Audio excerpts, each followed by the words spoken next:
G'day everyone, this is Greg Ryan and welcome to episode 26 of Rare and Resilient 1 in 5,000 podcast where we're talking IA-ARM.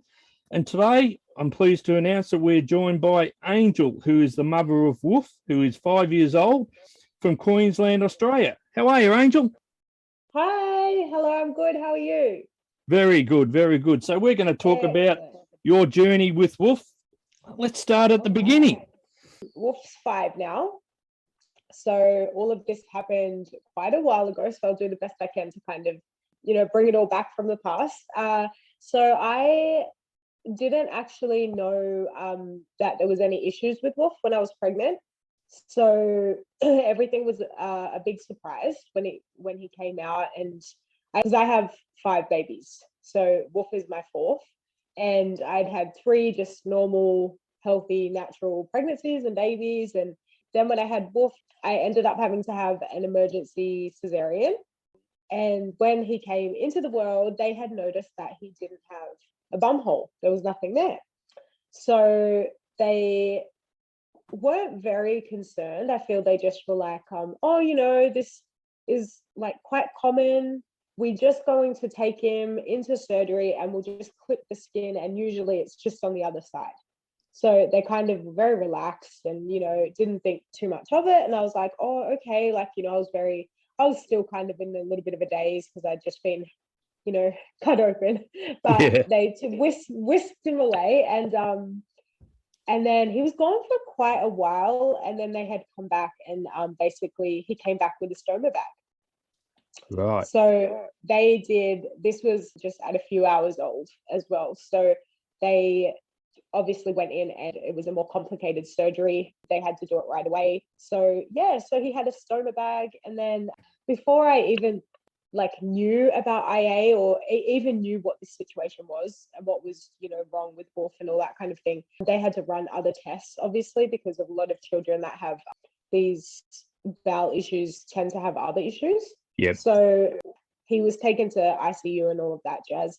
They conducted some tests and he actually did have quite a lot of other issues. So they found that he had a fistula, but they needed to fix that right away.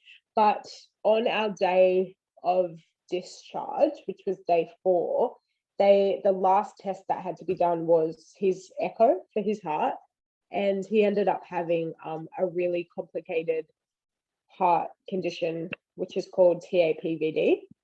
Right. And what does that stand for? That's total anomaly pulmonary venous drainage.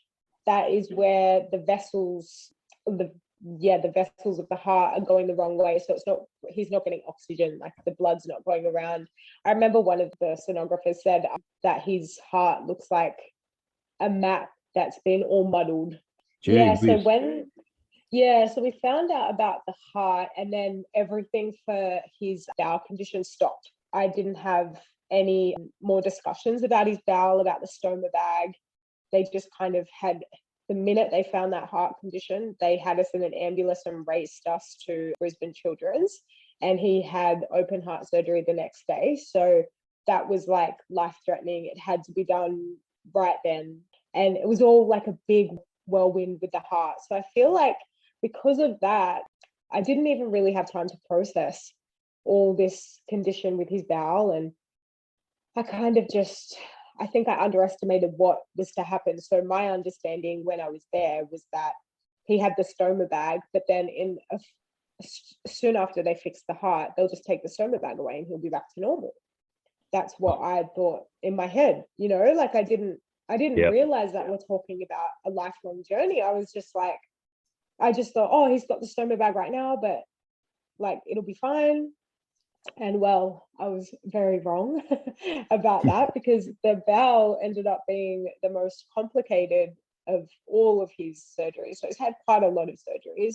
He ended up having to have 2 open heart surgeries. The first heart surgery failed.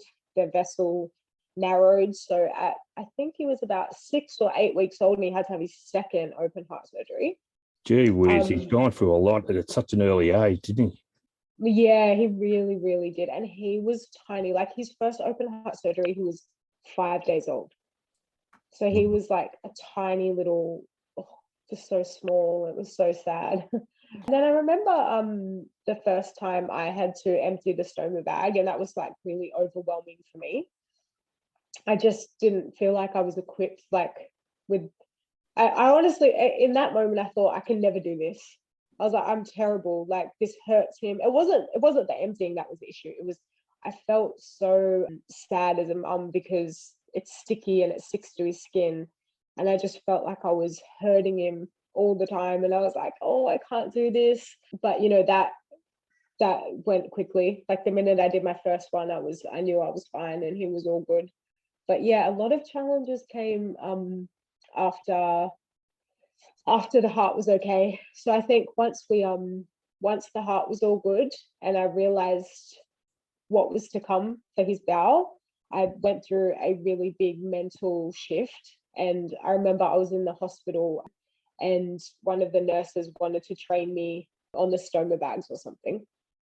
And she had said, there's some support groups you can go on Facebook, you know, you should have a look for other families. And I was like, okay, that's a good idea. So anyway, my partner ended up finding a group on Facebook, which I think was where I met you, Greg, on one of the groups. And when I went on that page, I remember it vividly. I was in hospital. Vin had looked at the page. He passed me the phone and he's like, have a look at some of these things. And I was reading through the messages from the parents and I was going through, you know, all these things. And I lost it. I had a complete mental breakdown. And I'm a very, very strong person. So it takes a lot for me to show my emotion in like a public situation, all that kind of thing. And I threw my phone. I was so, so devastated. I think that was the moment that it hit me that this is such a big deal. And yes. I just never realized, I just thought he would be fine. I thought we'd have these operations and then it was all over. And that was the first time that I realized that this is a journey and we're only at the very beginning of it, you know, and it just broke my heart. I was like, I didn't know how to deal with it. Yeah. Do you think the circumstances surrounding his heart issue and that overrode everything else at the time, that you probably didn't get a chance to sit down with the colorectal specialist and just go through that? Because as you say, 100%. He was whisked away to another hospital and that really took precedence, didn't it? Oh, yeah. And that was honestly, when I say that was on the back burner, that was on the back burner. There was no concern. So I did not even have a conversation with anyone about what was to come.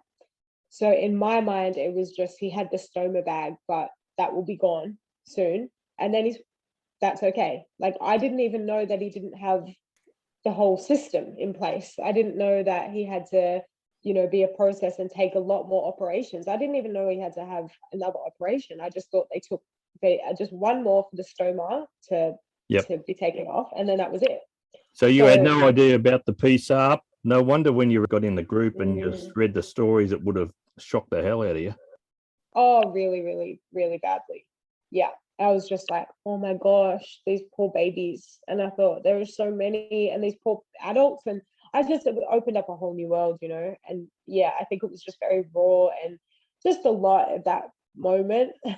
But once I settled down, I think I actually wrote a post on that page, and it was basically a plea for like, please help reassure me. Like, can someone please tell me that there is like some children that are okay, or is just every child that has this, are they just never okay, you know?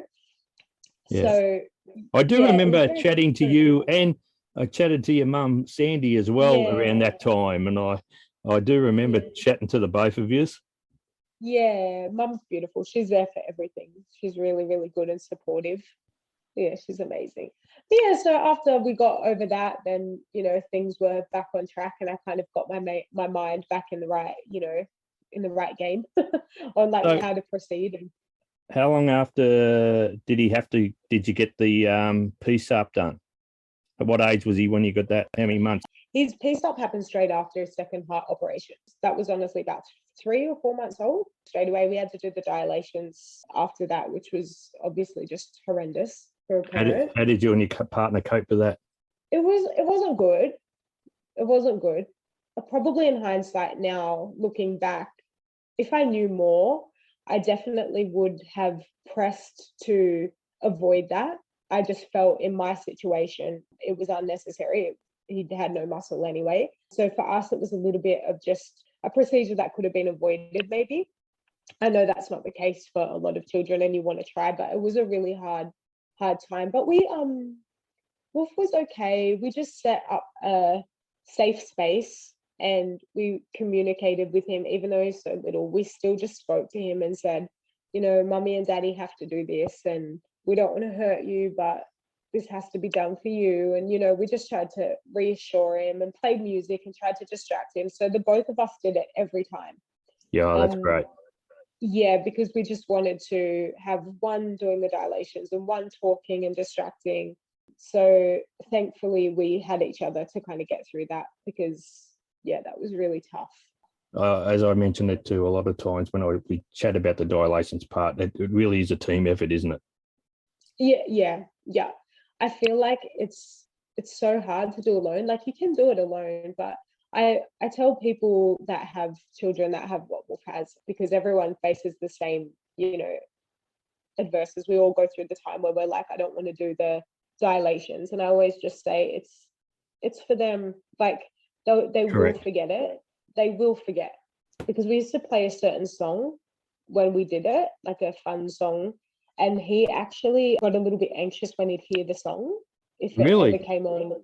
Yeah, so I think he did put it together that meant dilation time, but that didn't last long. Like the minute, I think probably about a year later, you'd never even know. Like he wouldn't even, one of those things you put in the memory bank and think it was just for the good of his future, When he had the closure, how did you cope when he passed his first poop?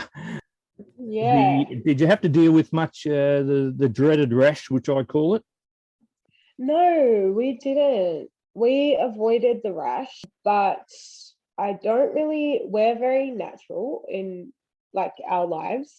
So we're Indigenous, we're Aboriginal, and we use like our own remedies just to keep it clean. And we're just very careful to not touch the area too much, changing the second anything was there. So thankfully, we did not have a nappy rash at all. Oh, that's great. The first time he ever had a nappy rash was much, much later when he got constipated. I think that was when he was like 3.5, and he ended up being really backed up and he had to do a washout inside the hospital. So, where they do the washouts and they just and they just wash them out for 2 days or something. So he did that, and that was the first time he ever had a nappy rash. So thankfully we didn't have to do that, thank goodness. Oh, that's relief. I was prepared for it though. Like I read the stories. I was like, I had every cream. I imported creams. I was like ready to go. I was like, okay, when he gets his nappy rash, I'm gonna have everything there to fix it. But he never did. He must just have steel bum cheeks. I know we've spoken about this before. You had a few issues dealing with the hospitals at some stages with Wolf's treatment, didn't you? Yeah, look, we went through a lot. The workers are great, the staff were great, all of that kind of thing. I think it's just with all of Wolf's conditions, especially his heart condition, it's very rare. So people just didn't have the knowledge, I guess, on what to do. And also I think another issue was that we were just really all over the place. So we were at the Gold Coast, we're in Brisbane, we had specialists everywhere for different things. For those overseas, the Gold Coast is probably about 40 minutes from Brisbane. Yeah, so it's, so we had to drive there for heart and then drive here for bowel and go here for something else. So it was just very all over. And I think the message is not to get too much into what happened there. I don't want to go delve right into it, but just for parents to know that our instincts are always right. And when it comes to our children, if you feel as though something is not right, or you feel that it's wrong, or it could be done better, or you've read something or anything that you think can be better for your child, you need to voice it. It is so important. Like, I am the biggest advocate for my children, and through all situations and everything that occurred, I just always spoke my mind. If I felt it wasn't in the best interest of Wolf, I would say so. You sort of like touched on it before, how it affected you mentally. Did you have to seek some assistance along those lines to cope with things? No. So the only time it really affected me was the situation I told you about. Okay, yep. That was the time that I had I was just not okay. Like, I even lost hair. My hair was falling out. Like, I wasn't in a good place. And I think that was partially because, my son was fighting for his life. And also because I had just realized that we'd almost just got over the hardest part. And then I was like slumped with all this information that I just wasn't prepared for. Like, oh, this is the rest of his life now. And, oh, by the way, he needs, at least 4 more operations and blah, blah, blah. And I was just like, whoa, wow.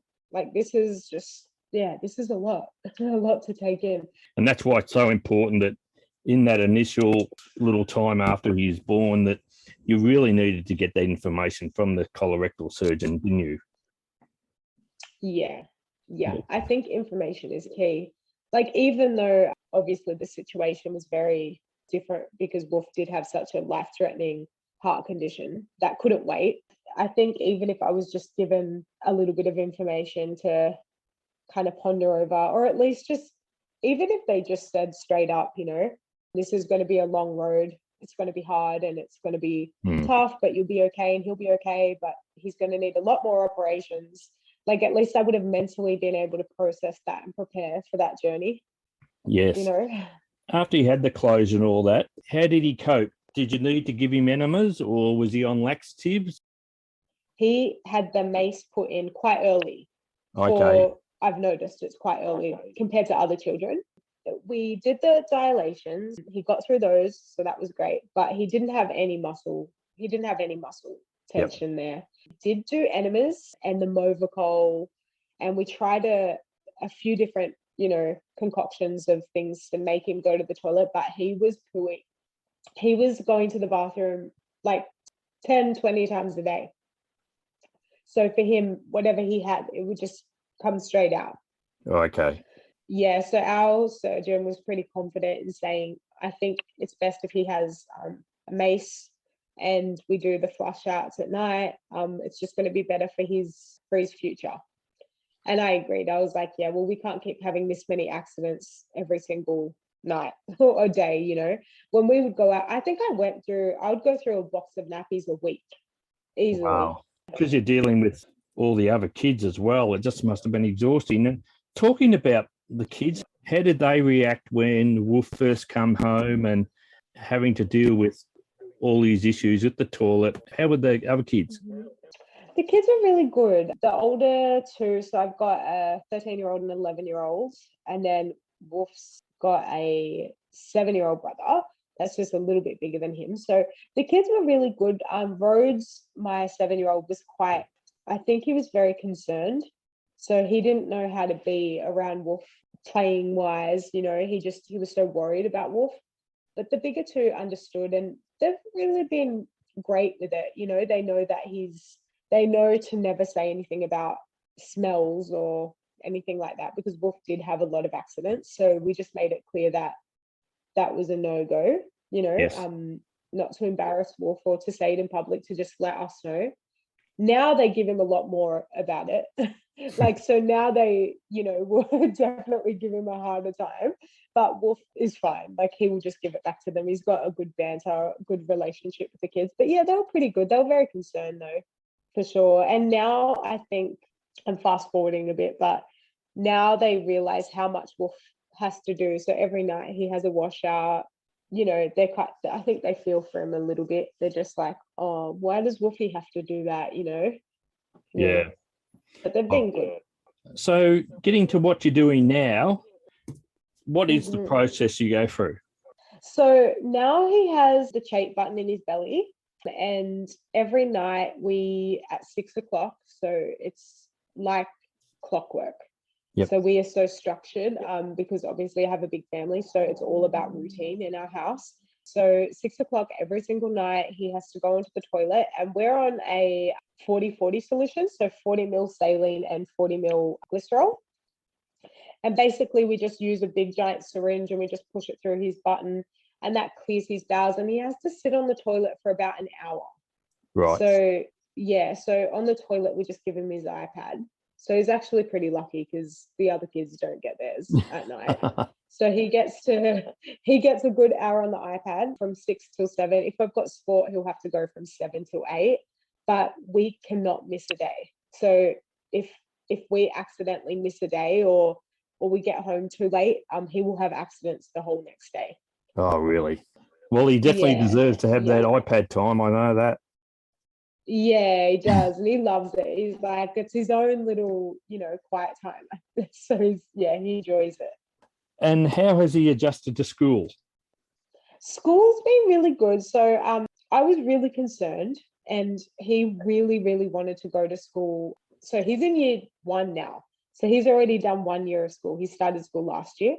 He really wanted to go with his siblings, so we let him go early. We could have held him 1 year later, because he's just before the cutoff date, right, or a few months before the cutoff date. So we decided to send him. So he was only 4 when he went to school. I just basically equipped him with a little pack in his bag.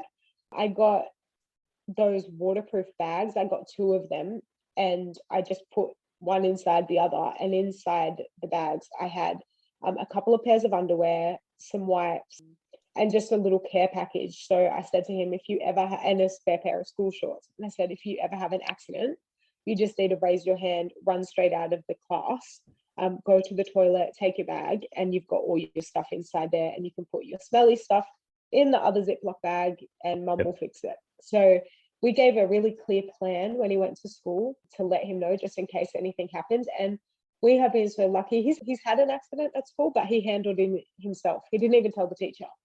Oh, that's wonderful. The school have been really supportive? Yeah, they've been really supportive. But I just said to them, if he raises his hand to go to the toilet, he goes then and there. There's no delay. He doesn't need to ask, he just needs to leave. So they were aware of that, and they were fine. And honestly, they've been great. I like to keep Wolf independent. I'd rather him know how to take care of himself than have the teachers have to deal with anything. For Wolfie, I just said, you know what to do. In you go, take care of yourself, call Mum if anything's wrong. So that's our school routine. And he's doing some sport now, isn't he, the little fella? Yeah, so he's been doing Jujitsu for quite a while now, since he was, since before he was 4, just before he was 4. So he does Jujitsu, and he's just about to start rugby league, and he is so energetic. And honestly, his button stops him from nothing. I remember even with his heart condition, they were trying to say that, he could have trouble with his breathing and he won't be able to do high intensity sport just because of his heart condition. He might get a bit more tired, fatigued. And I know with his button, it has actually come out once. So he pulled the whole tube out one time. That was a nightmare. And it was so freaky. I freaked out, but it ended up being fine too. But now we just cover it for sport, and he just goes hard. He's the best. And he did his first competition last weekend, and he won 2 gold medals. Isn't that amazing? And that is just that's gonna put a smile on the face of so many parents who've got little boys and girls that are just starting the journey, that nothing can stop these kids when they put their minds to it. No, nothing. He's got a lot of brothers and sisters, and Wolf is honestly, he is the hardest out of all of them. He is the one who will go the hardest, tries the hardest. He is just he's unstoppable. He's really, really something special. He's cool.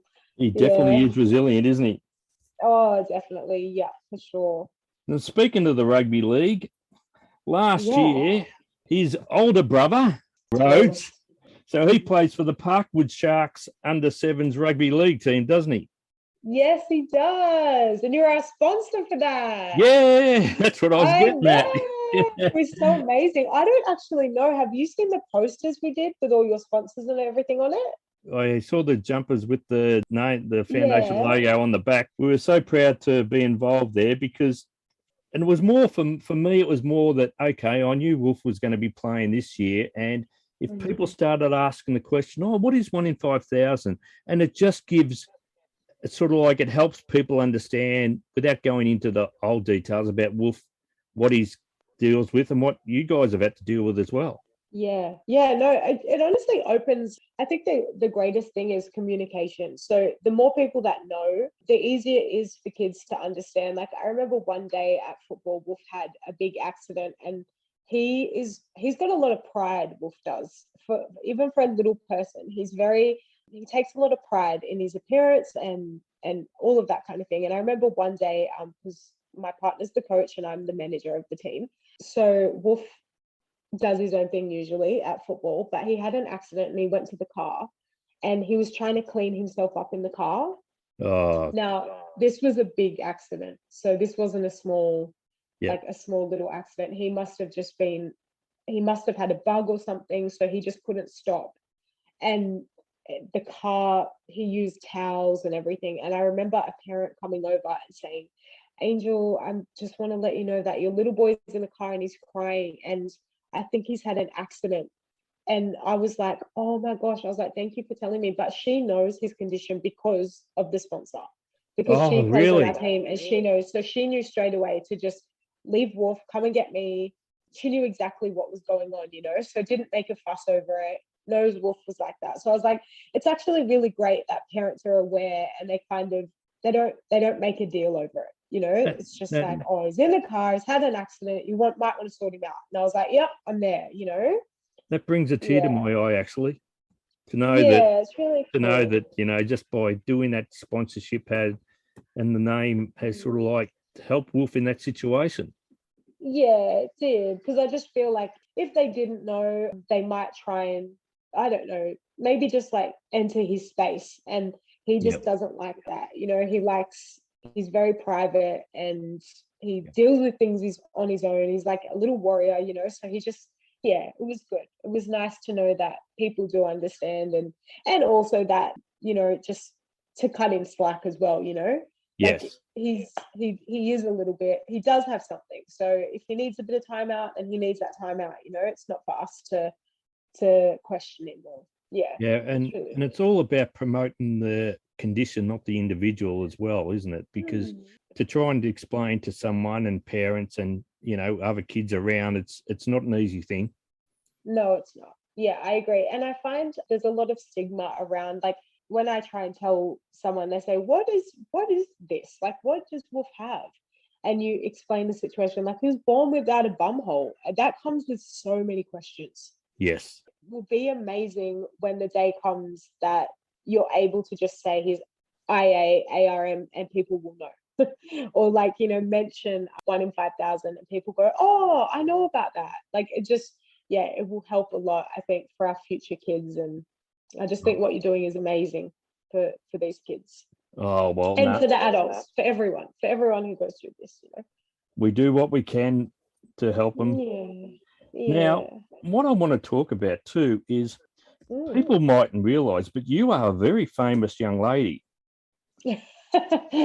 Because you are a renowned photographer and one of the best artists of contemporary Aboriginal art there is in Australia. Thank you. I'm going to give your business a plug. You are www.angelriley.com.au and your Angel Riley Art on Facebook and Instagram.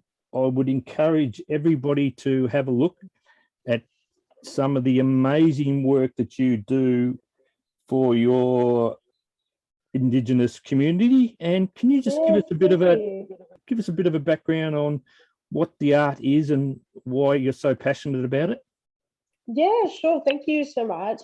So I am an artist now. It's very strange to say that I am now an artist. I feel like it's one of those jobs that you never think it'll become a career, I think. So for me, I actually started painting as a way to escape. So with everything that happens, like that has happened with Wolf and with COVID and, just the world right now, I feel like everyone feels a little bit of unease in the current climate.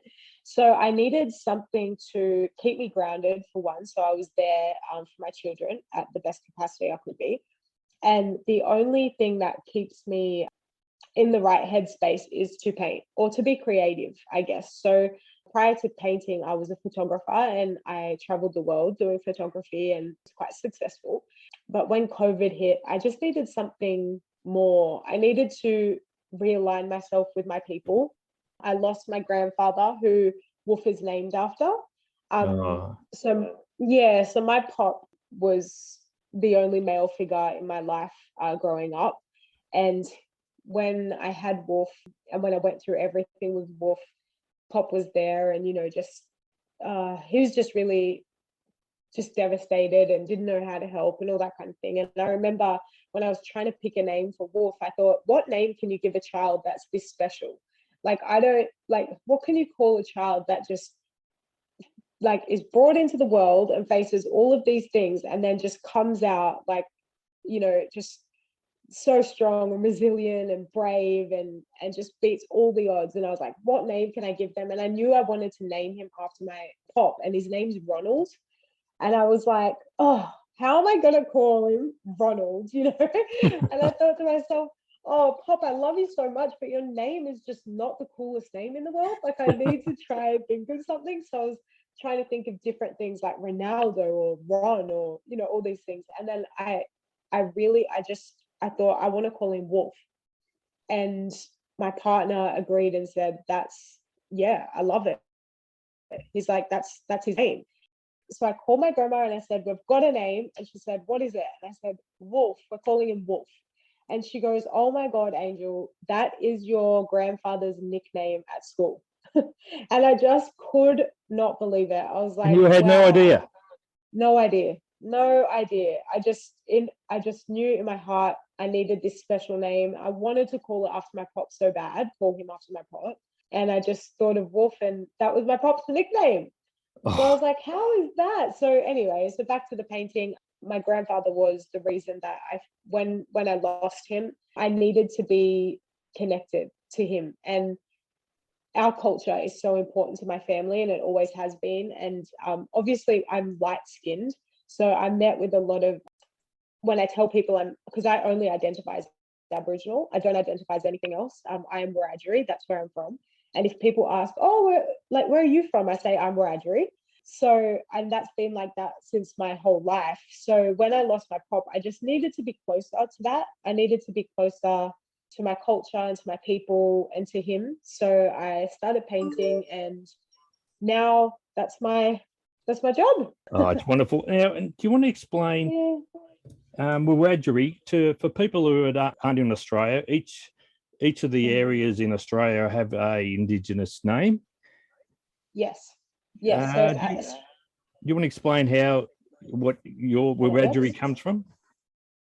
Yeah. Okay. So basically, there is thousands of tribes within Australia. So each area has a lot of different tribes. And back, way back when, we were born into a certain mob. We call it a mob, but you would call it a tribe. And my mob is Wiradjuri, it's the biggest tribe in Australia. It spans from New South Wales, like almost the whole coast of New South Wales. So it goes from Dubbo all the way down to Sydney. And we're made up of a lot of different families. And my great grandfather was actually a politician, and he actually started the first ever activist movement with the Australia Day protests. So he created that. He also had a big role to play in getting Aboriginal people the rights to vote. So he was pivotal with our people, my great grandfather. And they actually have a museum in Dubbo and a huge statue of my great grandfather. So it's pretty cool. We've got a really special family Yeah. Oh, well, I tell you what, he'd be extremely proud of all the artwork you're doing at the moment. And Oh, thank you. I reckon if we could get Wolf in his Jujitsu uniform with his Mm-hmm. medals standing in Yeah. front of one of your paintings, I reckon that'd be a perfect profile photo when we put the podcast up. What do you reckon? Yeah, that sounds good. I'll do that for sure. I like to ask this to everybody. Mm-hmm. If you were giving advice to a new parent now on their IA-ARM journey, what would be your advice? Oh, my advice is that it is okay. Your child, your baby, whether it's a girl or a boy, they will be okay. And as long as it seems and as hard as the journey seems, it's actually not. It's so manageable, and medicine is so advanced now that it's all okay. It's like there's nothing to be gravely concerned about. There are so many other things that will have more of an impact on your child than this will, and this is just, your child will conquer it. It's nothing in the grand scheme of things. And that's wonderful you say that, because there was a time when Wolf was born. You probably didn't feel that way, did you? No, that's the thing. I really did. When I first joined all the support pages and I started researching for myself, I really just only felt doom and gloom. I thought that his life would just be hard, and that he'd be embarrassed, and that he wouldn't be okay, and he wouldn't be able to play sport, and he wouldn't be able to go swimming. I just thought all these just silly things. And then now I look and I'm like, the kid can surf, he skates, he wins gold medals in jiu-jitsu, he's about to play rugby league. He's unstoppable.